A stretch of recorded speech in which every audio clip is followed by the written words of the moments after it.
When we have a habit of appreciating each other அப்படி ஒரு அடாப்டபிலிட்டியா இருக்க அடாப்டபிளான ஒரு பெர்சனா இருந்தாங்கன்னா, அந்த யூஃபோரிக் ஸ்டேஜ் ரொம்ப நாளைக்கு இருக்கும்னு நான் நெனைக்கிறேன். இந்த பக்கம் இவங்க வந்து ஒரு அன்னை தெரசா மாரியோ, இல்லன்னா ஜெனிலியா ரேஞ்சுக்கு அவ்ளோ ஒரு இன்னசென்ட்டா காமிச்சுக்கிறதா இருக்கட்டும். இந்த ஆமா. சைடு இவங்க வந்து நான் எவ்ளோ நல்லவன் தெரியுமா? அப்படின்னு இவங்க காமிச்சுக்கிறதா இருக்கட்டும். It is very similar. 2மே ஒண்ணு தான். எந்த வித்தியாசமுமே மேரேஜ் கிடையாது அதுல. முடிச்ச பிறகு கல்யாணத்துக்கு முன்னாடி வந்து அவ்ளோ ட்ரெஸ் பண்ணிட்டு லவ் பண்றப்பயும் சரி, கல்யாணத்துக்கு முன்னாடி வந்து பாசிட்டிவா காமிக்கணும், சூப்பரா காமிக்கணும், நல்லா ட்ரெஸ் பண்ணி அவ்ளோ அழகா பிரசன்ட் பண்ணிக்குவாங்க. அதுக்கப்புறமேட்டு தூங்கி எந்திரிச்சதுக்கு அப்புறம் இந்த கர்லி முடியெல்லாம் எவ்ளோ கொடூரமா இருக்கும். பரட்ட தல ரேஞ்சுக்கு ஒரு ஃபீல்ல தான் இருக்கும். வணக்கம் and welcome to meta minds.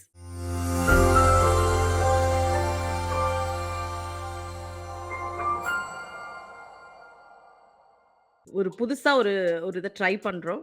அதாவது உங்ககிட்ட இருக்கக்கூடிய கேள்விகளுக்கெல்லாம் வந்து கொஞ்சம் கொஞ்சமா பதில் கண்டுபிடிக்கலாம். சேர்ந்து கண்டுபிடிக்கலாம் அப்படின்னு யோசிச்சு தான் இந்த ஹோல் ப்ரோகிராமே. நெறைய கொஸ்டின்ஸ் இருக்கு.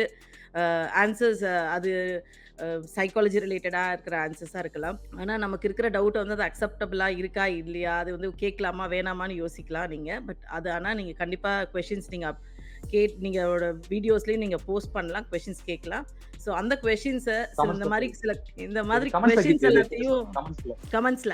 கமெண்ட்ஸ்ல கேள்வி கேட்கலாம்.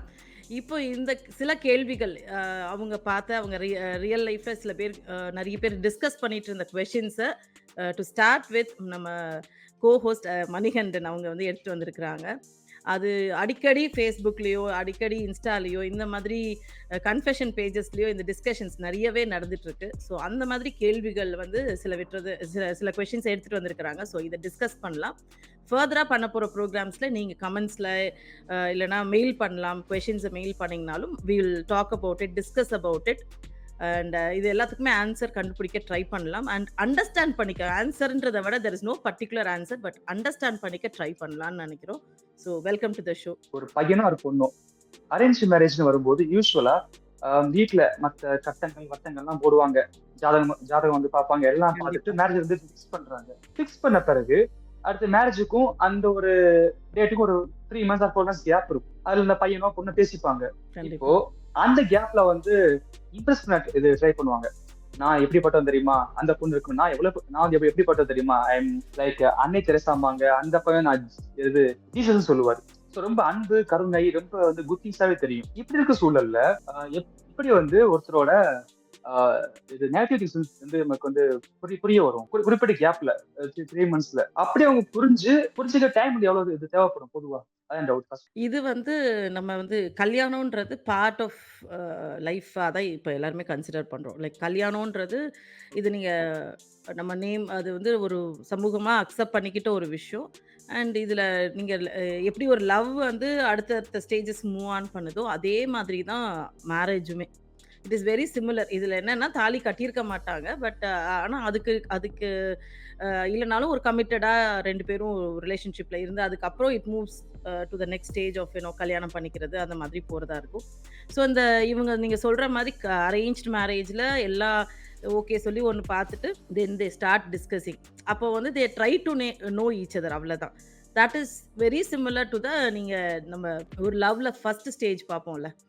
போய் இம்ப்ரெஸ் பண்ண ட்ரை ஓகே. பண்ணிட்டே இருப்போம்ல. நம்மளோட எல்லா பிளஸ்ஸு, ஆ. பாசிட்டிவ்ஸ் நீங்க சொல்ற மாரி, இந்த பக்கம் இவங்க வந்து ஒரு அன்னை தெரசா மாரியோ, இல்லன்னா ஜெனிலியா ரேஞ்சுக்கு அவ்ளோ ஒரு இன்னசென்ட்டா காமிச்சுக்கிறதா இருக்கட்டும். இந்த ஆமா. சைடு இவங்க வந்து நான் எவ்ளோ நல்லவன் தெரியுமா? அப்படின்னு இவங்க காமிச்சுக்கிறதா இருக்கட்டும். It is very similar. 2மே ஒண்ணு தான். எந்த வித்தியாசமுமே மேரேஜ் கிடையாது அதுல. முடிச்ச பிறகு அப்படியே முகியா மாறிடுறாங்க. பேயா மாறிடுறாங்க. என்ன பண்றது? சந்திரமுகியா மாறிடுறாங்க.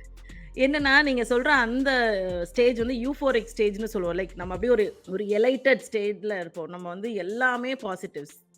அதாவது நமக்கு வந்து ஒரு ஃபில்டர் போட்ட மாரி தான். நம்ம வந்து நெகட்டிவா பார்க்கவே மாட்டோம். பார்க்க ட்ரை கூட பண்ண மாட்டோம். இந்த அதர் பெர்சனோட நெகட்டிவ் இன்னைக்கு சப்போஸ் நமக்கு தெரிஞ்சா கூட பார்க்க மாட்டோம். ஸோ அந்த ஸ்டேஜ்ல இருக்க இது ஒரு 6 மந்த்ஸ் டூ சில பேருக்கு ஒரு 2 வருஷம் வரைக்கும் கூட இருக்கலாம்.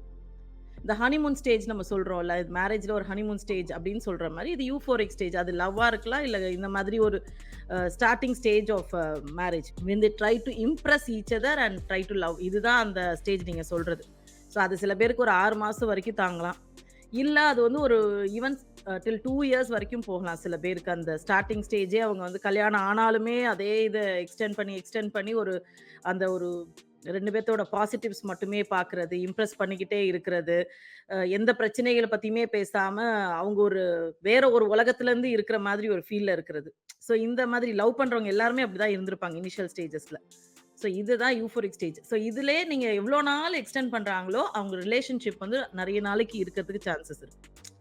ஸோ வித்தின் ஒரு ஒரு நாள் 2, 3 ஐஸ் மந்த்ஸ் அப்படியே ஐஸ் வந்து பிரேக் ஆகும்போது என்ன ஆகும்? ஈபோரியா ஸ்டேஜ் முடியும் போது பிரச்சனை வரும்ல அப்ப. ரியாலிட்டி ரியாலிட்டி புரிய வரும். அப்பதான் தெரியும். அப்பதான் ரியாலிட்டிக்கே வருவாங்க. அவ்வளோ நாள் ரியாலிட்டி தெரியாது.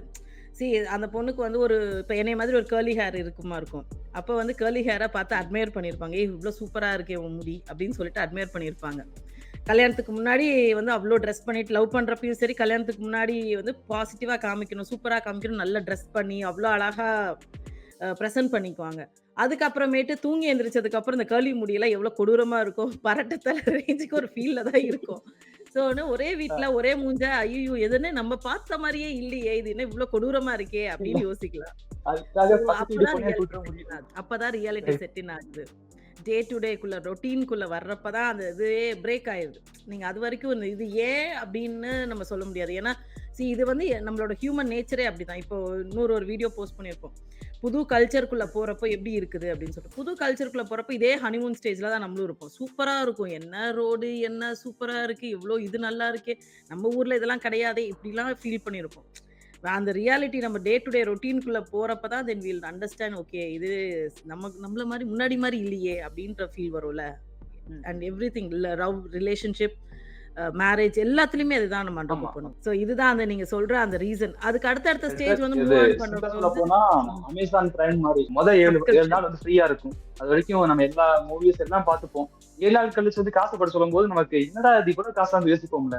அது மாதிரி ஈஃபோரியா ஸ்டேஜ் முடிஞ்ச பிறகு ஆட்டோமேட்டிக்கா ஐயோ இதுக்குள்ளே அவ்வளவு இந்த மாதிரி தோணும். அதான் வந்து மேரேஜ் ஆமா. சொல்றீங்க. கண்டிப்பா. ஏன்னா it becomes a routine. Real day to day பிரச்சனைகள ஃபேஸ் பண்ண ஆரம்பிப்போம். அது வந்து இது 2த்தையும் பேலன்ஸ் பண்ண தெரியாது அப்போ.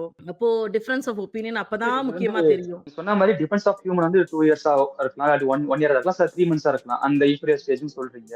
ஒரு காமனா ஒரு ஹியூமனுக்கு வந்து எவ்வளவு நேரம் தேவைப்படுது? ஆவரேஜா? ஏன்னா அந்த டைம் எடுத்துக்கிட்டோம்னு வச்சுக்கோங்களேன். நம்ம வந்து பேசிட்டு அதுக்கப்புறம் எக்ஸ்ட்ரா ஒரு 1 மந்த் 3 பேசும்போது ஓகே செட் ஆகாம புரிஞ்சுப்பாங்கல்ல. அது பையனோ பொண்ணோ மேரேஜுக்கு முன்னாடி. ஏன்னா புரிஞ்சுக்குவாங்கன்னு மேரேஜ் பண்ண புரிஞ்சுக்கு பிறகு கஷ்டம். இல்ல நீங்க நீங்க சொல்ற மாரி அது நீங்க என்ன ஒரே ஒரு டிஃபரன்ஸா இருக்கும்னா, நீங்க லவ் பண்றவங்களுக்கு, இவங்களுக்கு இருக்கிற ஒரே ஒரு டிஃபரன்ஸ் இருக்கும். லவ் பண்றவங்களுக்கு அது கல்யாணத்துல முடியுமா? முடியாதான்னு ஒரு கொஸ்டின் மார்க் இன்னமும் இருந்துட்டே தான் இருக்கும். ஒரு சஸ்பென்ஸ் இருந்துட்டே இருக்கும். லவ் பண்ண ஆரம்பிச்சிருக்கோம். இது அடுத்த ஸ்டேஜ் போகுமா? இல்லையான்னு தெரியாது. இவங்களுக்கு நெறைய பேசுறதுக்கு இருந்துட்டே இருக்கும். அதுல ஒரு ஒரு அன்சர்டனிட்டி இருந்துகிட்டே இருக்கும். They try to impress for a long time. இதுல அந்த அன்சர்டனிட்டி கிடையாது பாருங்களேன். ஒன்ஸ் இந்த கல்யாணம் இருக்கு. இல்ல கல்யாணம் ஆகி கொஞ்ச முடிஞ்சுச்சு. நாள்ல வந்து அன்சர்டனிட்டியே கிடையாது. உங்களுக்கு தெரியும். இது எங்கேயும் போய் ஆமா. தொலையாது. நம்ம கூடயே தான் இருந்தா போது. வேற வழியே இல்ல. அப்படின்னு தெரிஞ்ச உடனே அந்த அன்சர்டனிட்டி காலத்த போயிடுது. ஓட்டி தான் ஆகணும். இம்ப்ரெஸ் எதுக்கு பண்ணணும்? Until you get something you need to அவ்வளவுதான். Try hard. எக்ஸாம் எழுதுறோம். நம்ம வந்து எல்லாரும் நம்மகிட்ட சொல்லி வச்சுருந்தோம் 12வது பாஸ் பண்ணணும். நல்ல மார்க் வாங்குனா நல்ல காலேஜ் கிடைக்கும். இல்லன்னா இப்ப இந்த நீட் எழுதுறவங்க நீட் எழுதுனேன்னா உனக்கு டாக்டருக்கு கிடைச்சிரும். அதுக்கப்புறம் நீ ஒண்ணுமே பிரச்சனை இல்ல அப்படின்னுவாங்க. அதுக்கப்புறமும் வாழ்க்கையில படிக்க தான் செய்றோம். உட்கார்ந்து அவ்வளவு முட்டி மோதி ஒரு டாக்டர் ஆகுறதுக்குள்ள செத்து சுண்ணாம்பாயிடுறாங்கல்ல. நம்ம கிட்ட சொல்றது அப்படித்தான். இது ஒண்ணுதான்னு சொல்லி நம்மள நகர்த்திட்டு போறாங்க. அதுக்கப்புறம் you face a reality. Normal மேரேஜ்ங்கிறது வந்து மேனேஜ்மெண்ட் சீட்டு. லவ் மேரேஜ்ங்கிறது வந்து நீட் எழுதி பாஸ் ஆகி உள்ள போறது. அது கிடைக்கவும் செய்யலாம், இல்லாமலும் போகலாம். அன்சர்டனிட்டியா இருக்கு. ஆமா. ஆ அன்சர்டனிட்டி தான். அதுல அன்சர்டனிட்டி தான். ஏன்னா, திடீர்னு பிரேக்கப் ஆகலாம். 2 பேருக்கும் ஒரு அண்டர்ஸ்டாண்டிங் இல்லாம போகலாம். இல்ல ஏதாவது ஒரு பிரச்சனை வரலாம். They might understand okay like அந்த நீங்க சொல்ற அந்த யூஃபோரிக் ஸ்டேஜ் வந்து முடியிற ஸ்டேஜா இருக்கிறப்போ ஃபைட்ஸ் வரலாம் நெறையா. கண்ட்ரோல் வர பிரச்சனை, ஈகோ கிளாஷ் வரலாம். அப்படி இருக்கிறப்போ அந்த கிரைசிஸ் ஸ்டேஜ் அடுத்தது வந்து யூஃபோரிக் ஸ்டேஜ்க்கு அடுத்தது கிரைசிஸ் தான். ரியாலிட்டி வரும். 2 பேருக்கு நடுவுல இருக்கிற நிஜமான விஷயங்கள் எங்கேயாவது தெரிய ஆரம்பிக்கும். அப்ப பிரச்சனைகள் வரும். பிரச்சனைய வந்து சால்வ் பண்றத விட ஈகோ கிளாஷ் ரொம்ப ஜாஸ்தியா இருக்கும். They will be fighting for like நான் கரெக்ட், நீ கரெக்ட். அப்படின்ற பிரச்சனைகள் தான் இருக்குமே தவிர, ப்ராப்ளம் பாதி நேரம் விட்டுர்றாது. சொல்யூஷன் ப்ராப்ளத்த நோக்கி பத்தி போகாது. பேசாம அந்த மாதிரி இஷ்யூஸ். அந்த கிரைசிஸ் ஸ்டேஜ் வந்து இயர்ஸ் கணக்குல போலாம். அந்த இந்த மேரேஜ்ல பார்த்தீங்கன்னா, இந்த 7 இயர்ஸ் ஈச்ன்னு சொல்லுவாங்க. ஒரு 7 வருஷம் ஆன மேரேஜ் வந்து எப்பயுமே பிரச்சனைக்கு 7 வருஷம் தாண்டிருச்சுன்னா, அந்த மேரேஜ் வந்து நெறைய நாளைக்கு இருக்கிறதுக்கான சான்சஸ் இருக்கு. 5 இயர்ஸ் ஆர் 7 இயர்ஸ தாண்டணும். இல்லன்னா அந்த கிரைசிஸ் ஸ்டேஜ்ல மாட்றாங்க அப்டின்னா, அப்ஸ் அண்ட் டவுன்ஸ் நெறைய பார்ப்பாங்க. அவங்களுக்கு வந்து அப்போ அக்செப்ட் பண்ணிக்கிறதுக்கான வாய்ப்புகள் ரொம்ப கம்மியா இருக்கும். லவ்வுமே இப்ப வந்து நெறைய பேர் ரொம்ப லாங்கா வச்சிருக்கிறாங்க. ரிலேஷன்ஷிப்ப வந்து ரொம்ப நாள் கழிச்சு கல்யாணம் பண்ணிக்கிறாங்க அப்படின்றப்போ, they'll be undergoing the same thing தான். ஆனா என்னன்னா, அதுல இன்னும் கொஞ்சம் ஜாஸ்தி பிரச்சனை இருக்கும். என்னன்னா uncertainty. It can break at any time. அந்த நடக்கலாம். கமிட்மெண்ட் வந்து இப்போ வந்து எல்லாரும் முன்னாடியும் சொல்லிட்டு இப்ப ஒரு எக்ஸர்சைஸ் செய்றோம். ஃபிட்னஸ்க்காக ஏதோ ஒண்ணு பண்றோம் அப்டின்னா, நம்ம 10 பேர்ட்ட சொல்லிட்டு நம்ம செஞ்சுட்டே இருக்கிறோம். அண்ட் வி டெல் தட் நம்ம போஸ்ட் பண்றோம், இத பண்றோம், அத பண்றோம், போஸ்ட் பண்ணிட்டு அப்ப வி ஹேவ் ஒரு பிரஷர் ஆன் அஸ். கமிட்மெண்ட். நம்மளே ஒண்ணு கிரியேட் பண்ணி வச்சிருப்போம். நம்ம செய்யலைன்னா இன்னொருத்தவங்க கேள்வி கேட்பாங்க. நம்மள வந்து கேட்பானுங்க. ஆமா. இல்லன்னா நம்ம சீன் போட்டுட்டோம். நம்ம அட்லீஸ்ட் அதுக்காகவா செய்யணும் அப்டின்ற மரியாதை இருக்கும். ஒரு செய்யணும். ஒரு சின்ன ஒரு இது பயம்னு சொல்ல முடியாது. ஒரு ஃபீல் இருந்துட்டே இருக்கும். அதே மாரி தான் இங்க எல்லாரையும் கூப்ட்டு நம்ம வந்து இத சொல்லி நம்ம எல்லாம் பண்ணி லவ் பண்ணி கல்யாணம் பண்ணும்போது, ஏதோ ஒரு கல்யாணத்த பண்ணிட்டோம். கமிட்மெண்ட் குடுத்துட்டோம் அப்டின்றப்போ, அந்த கமிட்மெண்ட்ட மெயின்டெயின் பண்ணணும் அப்டின்ற ஏதோ ஒரு காரணத்துக்காவது மெயின்டெயின் பண்ணணும். We start pushing it. We try to do something for it. அது சில நேரத்துல இந்த லவ்ல வந்து சில நேரத்துல ஏதாவது ஒரு ஈகோ கிளாஷ்னாலயோ, ஏதோ ஒரு பிரச்சனைனாலயோ it can break. Because they are not completely committed சில நேரத்துல. அதுதான் அங்க இருக்கிற பிரச்சனை. அப்போ அப்போ புதுசா மேரேஜ் ஆனவங்க ஒரு வாரத்திலேயே வந்து best happy in the world, best இது பார்ட்னர் இந்த வேர்ல்டு போறதுக்கு முன்னாடி 7 வருஷம் நிப்பாட்டிட்டு போடணும். ஏன்னா அப்ப யூப்பரிய ஸ்டேஜ முழுசா வந்து தாண்டுவாங்க. அப்படி சொல்ல முடியாது. அதான் சொன்னேன்ல, ஒவ்வொருத்தவங்களுக்கும் ஒவ்வொரு மாரி. அவங்களோட நேச்சர பொறுத்து இருக்கு. When we have a habit of appreciating each other அப்படி ஒரு அடாப்டபிலிட்டியா இருக்க அடாப்டபிளான ஒரு பெர்சனா இருந்தாங்கன்னா, அந்த யூஃபோரிக் ஸ்டேஜ் ரொம்ப நாளைக்கு இருக்கும்னு நான் நெனைக்கிறேன். ஏன்னா அவங்க வந்து எதுனாலும் ஓகே, இட்ஸ் ஓகே. 2 பேரும் அந்த மாரி ஒரு டைப்பா இருக்காங்கன்னு வச்சுக்கோங்களேன். They will start understanding each other in a better way. இல்ல நான் எல்லாமே இப்படிதான் இருக்கணும், இப்படிதான் இருக்கணும்னு ஒரு ஃபிக்ஸ்டு மைண்ட் செட்ல இருக்கிற போட்டு போட்டா ஒருத்தர் கூட போறீங்க அப்படின்னா, they will start controlling each other. ஏன்னா எனக்கு இப்படிதான் ஒரு இருக்கணும். நாளைக்கு எனக்கு நீ இப்படிதான் டிரெஸ் பண்ணணும். எனக்கு நீ இப்படிதான் வந்தாகணும். எனக்கு இத நீ செஞ்சே ஆகணும் அப்படின்ற ஒரு ஸ்டேஜ்ல இருக்கிற ஒரு மைண்ட் செட்ல இருக்கிறாங்க அப்படின்னா, it's going to be difficult. சில பேர் வந்து பசங்க வந்து ரொம்ப கெத்தா சொல்லுவாங்க. எனக்கு தெரியுமா நான் 3 பொண்ண வந்து நான் இது லவ் பண்ணேன். இப்படி கெத்தா சொல்லுவாங்க. பொண்ணு அப்படி வந்து சொல்ல முடியுமா? சொல்றது சரியா தப்பா? நீங்களே வந்து சொல்லுங்க. பொண்ணு கொஸ்டின்ஸ் வந்து சொன்னா நம்ம நீங்க என்ன நினைப்பீங்க? கேட்கலாமா? பொதுவா